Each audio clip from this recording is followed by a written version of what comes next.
नमस्कार सभी को। तो हम लोग एक नए करंट अफेयर्स टॉपिक के साथ आपके सामने फिर से हाजिर हैं।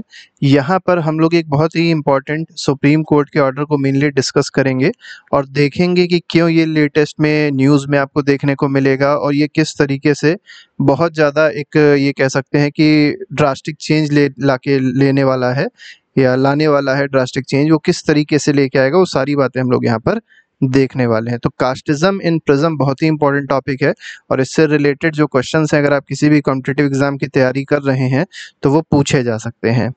तो देखिए, सबसे पहली चीज़ तो ये हम लोग को जानना चाहिए कि क्या हुआ है, क्यों इतना ज़्यादा चर्चा में टॉपिक आया है।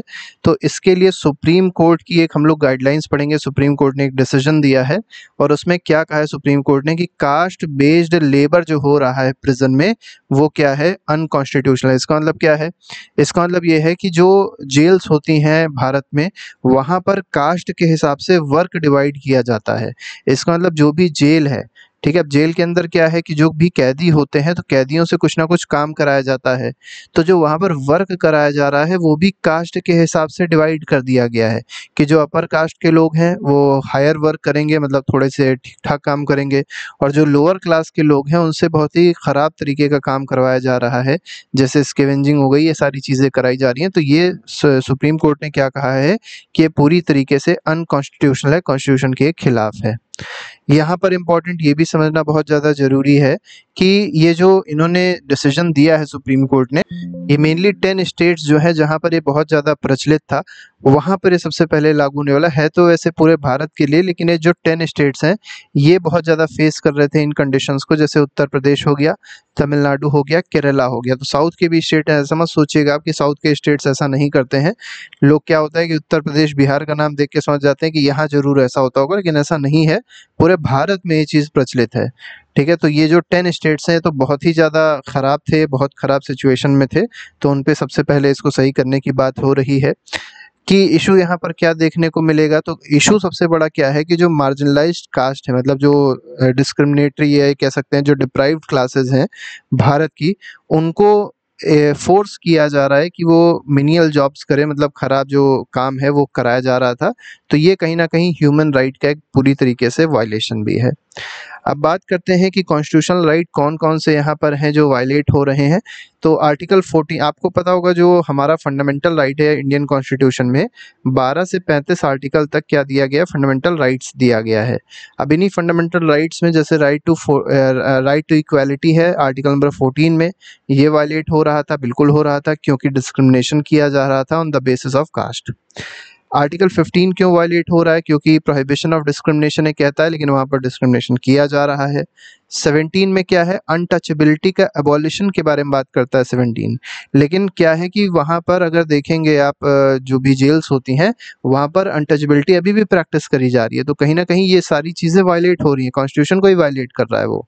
और आर्टिकल 23 क्या कह रहा है कि फोर्स्ड लेबर को प्रोहिबिट करना है, फोर्स्ड लेबर को ख़त्म करने के बारे में बात करता है आर्टिकल नंबर 23, लेकिन जेल्स में अभी भी फोर्स लेबर कराया जा रहा है। तो ये सारी बातें जो हैं, इसी वजह से सुप्रीम कोर्ट ने इसको कॉन्स्टिट्यूशनल या एक ऐसा नॉन कॉन्स्टिट्यूशनल डिक्लेयर कर दिया है।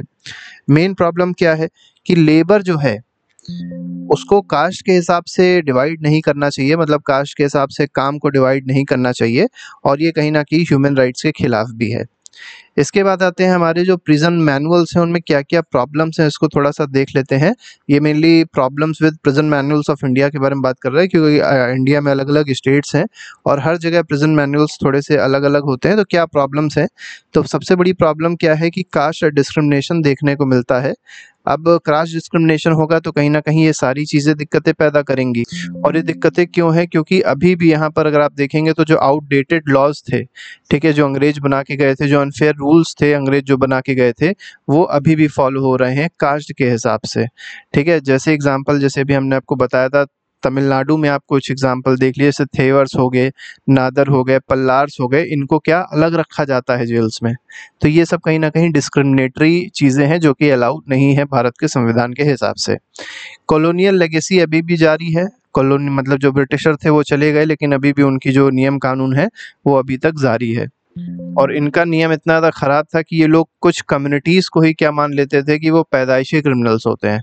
तो वो जो नियम कानून बनाए थे वो अभी तक जारी हैं, तो ये सब सोचिए कितनी ज़्यादा गलत चीज़ है जो अभी भी जेल्स में देखने को मिलती है।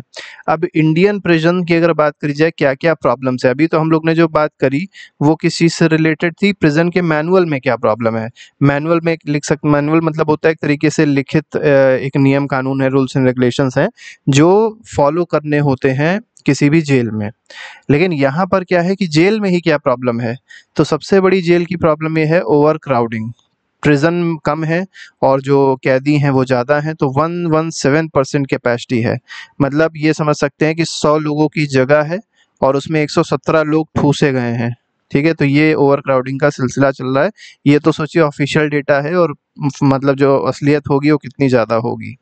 ठीक है, इसके बाद आते हैं पुअर कंडीशन भी यहाँ पर देखने को मिलेगी। पुअर कंडीशन किस तरीके से, पुअर कंडीशन जो प्रिजनर्स हैं उनकी पुअर कंडीशन तो है ही है, और साथ ही साथ पुअर कंडीशन किस तरीके से है, वहाँ साफ सफाई नहीं है, हाइजीन नहीं है, मेडिकल फैसिलिटीज़ बिल्कुल भी नहीं होती है। मरे जिए तबीयत खराब हो किसी को कोई मतलब नहीं है। ये इस तरीके से यहाँ पर फैसिलिटीज़ हैं जो कहीं ना कहीं ख़राब हैं, और सबसे बड़ी दिक्कतें उनके लिए हैं जो वेमेन हैं। अब ये समझ के चलिए कोई भी अगर कैदी है, अब कैदी ने कहा चाहे कोई भी अपराध किया तो उसको जेल क्यों हो रही है, सुधार के लिए होती है। लेकिन यहाँ पर आप ऐसी उसको कंडीशन दे दोगे कि वो सुधरेगा नहीं और ज़्यादा बेकार हो जाएगा, तो कहीं ना कहीं ये सारी प्रॉब्लम्स यहाँ पर देखने को मिल रही हैं। ठीक है, जुडिशियल डिलेज यहाँ पर भी बहुत सारे हैं। आपको पता ही होगा भारत में जो लीगल प्रोसेस होता है वो कितना लंबा होता है, जिसकी वजह से जो जुडिशियल डिले है बहुत ज़्यादा हो जाता है, और ये भी कहीं ना कहीं कारण बना रहता है ओवर क्राउडिंग का। ठीक है, प्रिजन में जो बहुत ज़्यादा ओवर क्राउडिंग है, जो बहुत ज़्यादा प्रॉब्लम्स हैं प्रिजन में, तो उसके पीछे एक जुडिशियल डिले भी बहुत बड़ा कारण है। ठीक है, इसके बाद देख लेते हैं क्या क्या लीगल फ्रेमवर्क्स यहाँ पर आपको देखने को मिलेंगे। देखिए यहाँ पर हम मेनली 2 लॉज के बारे में बात करेंगे। पहला लॉ आपको देखने को मिलेगा मॉडल प्रिजन मैनुअल जो 2016 में बनाया गया था, और फिर इसको मॉडर्न प्रिजन एक्ट बनाया गया था 2023 में। दोनों को क्रिटिसाइज किया जा रहा है, और क्यों क्रिटिसाइज किया जा रहा है कि इन दोनों ने ही जो कास्ट बेस्ड रूल्स थे, ठीक है, उनको कम्प्लीटली रिमूव नहीं किया है। तो बहुत नया काम तो किया, लेकिन नए काम में भी आप देखेंगे पुराने काम को अभी भी जोड़ा गया है। तो जो लेगेसी चल रही है ब्रिटिशर्स की वो अभी भी कायम है, उसको ख़त्म नहीं किया जा रहा है पूरी तरीके से। तो जब तक सुप्रीम कोर्ट उस पर कोई आदेश नहीं देती है तब तक कोई भी काम भारत में नहीं होता है। तो प्रिजन एक्ट 1894 ये तो पहले से ही एक्ट बना हुआ था, ब्रिटिशर ने ही बनाया था। इसमें क्या है, इसमें बताया गया है कि प्रिजन जो है वो किस तरीके से रन होगा और कैसे रन होगा। जो आउटडेटेड प्रोविजंस हैं ब्रिटिशर के द्वारा बनाए गए उसी से ही अभी तक रन हो रहा था, लेकिन 2016 और 2023 में कुछ अमेंडमेंट किए गए, लेकिन इसको अभी भी पूरा अमेंडमेंट जो है ठीक तरीके से नहीं किया गया था। कास्ट बेस्ड डिस्क्रिमिनेशन अभी भी देखने को मिल रहा था। इसके बाद आते हैं कॉन्सिक्वेंसेस क्या होते हैं कास्ट बेस्ड डिस्क्रिमिनेशन अगर मान लीजिए हो रहा है, तो इससे क्या क्या दिक्कतें होने वाली है। तो पहली चीज़ तो यही है कि ह्यूमन राइट्स जो है वो वायलेट होते हैं, ह्यूमन इंडिविजुअल की डिग्निटी इक्वालिटी वायलेट होती है, बिल्कुल ठीक है। सोशल इनइक्वालिटी देखने को मिलती है, कास्ट हायरार्की देखने को मिल रही है, मतलब ब्राह्मण अगर है वो तो अभी भी सबसे ऊपर माना जा रहा है, शूद्र अगर है तो अभी भी सबसे नीचे माना आ रहा है। सोचिए 21वीं सेंचुरी में आने में भी ये सब चीज़ें हो रही हैं तो कितनी गलत है।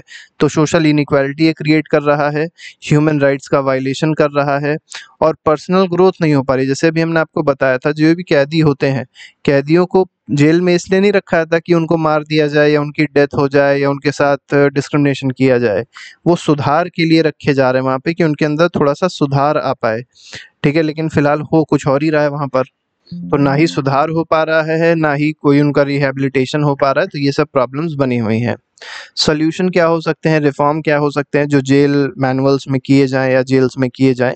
तो पहला तो ये है कि जो प्रिजन मैनुअल्स हैं उसको रिफॉर्म किया जाए, उनमें अमेंडमेंट्स किए जाएं, और अगर किसी भी तरीके का कास्ट बेस्ड डिस्क्रिमिनेशन या रिलीजियस बेस्ड डिस्क्रिमिनेशन देखने को मिलता है उसको पूरी तरीके से समाप्त करने की जरूरत है। दूसरा क्या है, लीगल फ्रेमवर्क भी बहुत ज़्यादा इंपॉर्टेंट है। इसमें क्या है कि अभी भी जेल में अगर आप देखेंगे तो जो लोअर क्लास के लोग हैं या लोअर कास्ट के लोग हैं उनको मैनुअल स्कैवेंजिंग का काम करवाया जाता है। तो यहाँ पर यही कहा गया है कि जो मैनुअल स्कैवेंजर्स एक्ट बना है इसको पूरी तरीके से लागू करना चाहिए और मैनुअल स्कैवेंजिंग को पूरी तरीके से ख़त्म कर देना चाहिए। रेगुलर इंस्पेक्शन बहुत ज़्यादा ज़रूरी है। देखिए हर चीज़ बन तो जाती है, एक्ट भी बन जाएगा, लॉ भी बन जाएगा, दुनिया की चीज़ें बन जाएँगी, लेकिन वो कितना फॉलो हो रहा है ये देखना बहुत ज़्यादा ज़रूरी है। तो इसीलिए रेगुलर इंस्पेक्शंस होने चाहिए जेल्स के, ये सबसे ज़्यादा इम्पोर्टेंट है। अगला देखते हैं फर्दर रिफॉर्म्स और क्या-क्या किए जा सकते हैं। तो अवेयरनेस प्रोग्राम की बहुत ज़्यादा ज़रूरत है। अब ये अवेयरनेस किसमें क्रिएट करेंगे, तो अवेयरनेस जो प्रिजन के स्टाफ हैं, जो वहाँ पे लोग काम कर रहे हैं, यहाँ तक कि जो प्रिजनर्स हैं, उनमें भी थोड़ी सी अवेयरनेस क्रिएट करने की ज़रूरत है कि जो उनके साथ लोग रह रहे हैं उनका इक्वल ट्रीटमेंट होना चाहिए, कि कोई भी डिस्क्रिमिनेशन वहाँ नहीं करना चाहिए। तो ये सब चीज़ें तभी आएंगी जब लोगों में एक अवेयरनेस क्रिएट करी जाएगी, लेकिन अभी अवेयरनेस नहीं है लोगों में, पुरानी माइंडसेट लेके अभी भी लोग चल रहे हैं, तो ये सब प्रॉब्लम्स क्रिएट हो रही हैं। अब देखिए सुप्रीम कोर्ट ने कई सारी गाइडलाइंस बनाई थी। एक केस आया था Arnesh Kumar versus state of Bihar. वो गाइडलाइंस बना तो दी गई, जैसा मैंने भी आपको बताया, सुप्रीम कोर्ट हाई कोर्ट बनाती तो बहुत सारी गाइडलाइंस हैं, पार्लियामेंट भी लॉज भी बहुत सारे बनाती रहती है, लेकिन वो कितने लागू हो रहे हैं ये देखने की बहुत ज़्यादा ज़रूरत है। स्ट्रिक्ट रिफॉर्म की ज़रूरत है, बहुत ही मतलब एक ऐसा रिफॉर्म होना चाहिए जो स्ट्रिक्टली प्रिजन एडमिनिस्ट्रेशन पे लागू हो। ठीक है, तो ये बहुत इंपॉर्टेंट है। और सबसे इम्पोर्टेंट क्या है कि जो हमारे कॉन्स्टिट्यूशनल प्रिंसिपल्स हैं उसको केवल लिखित में लागू नहीं करना चाहिए, उसको प्रिंसिपल में ही नहीं लागू करना चाहिए, उसको प्रैक्टिस में भी लाना चाहिए। और लिखित प्रिंसिपल क्या, जैसे आपको बताया हमने, इक्वालिटी की बात करी, डिस्क्रिमिनेशन की बात करी, तो ये सब इक्वालिटी होनी चाहिए, डिस्क्रिमिनेशन नहीं होना चाहिए। ठीक है, सबकी डिग्निटी को मेंटेन करके रखना चाहिए। तो ये सारी चीज़ें जो है ये देखने की ज़रूरत है, और कहीं ना कहीं इसमें सबका रोल जो है वो एक कोऑर्डिनेटेड रूप में होना चाहिए, चाहे जुडिशरी हो गई, चाहे लेजिस्लेचर हो गया या एग्जीक्यूटिव हो गया, तीनों को मिल के काम करना होगा, तभी कहीं ना कहीं इस तरीके का इम्प्रूवमेंट देखने को मिल सकता है। तो ये पूरा टॉपिक था। इसके अलावा हम लोग करंट अफेयर्स के अब नए नए वीडियोस डाल रहे हैं, तो अगर आप चाहते हैं देखना तो आप लोग प्लेलिस्ट में जाके देख सकते हैं, और अपना जो भी तैयारी आप कर रहे हैं तो उसमें ये पॉइंट्स जो है वो कहीं ना कहीं आपको बहुत हेल्प करने वाले हैं। तो अभी के लिए फिलहाल इतना ही। Thank you very much, goodbye, जय हिंद।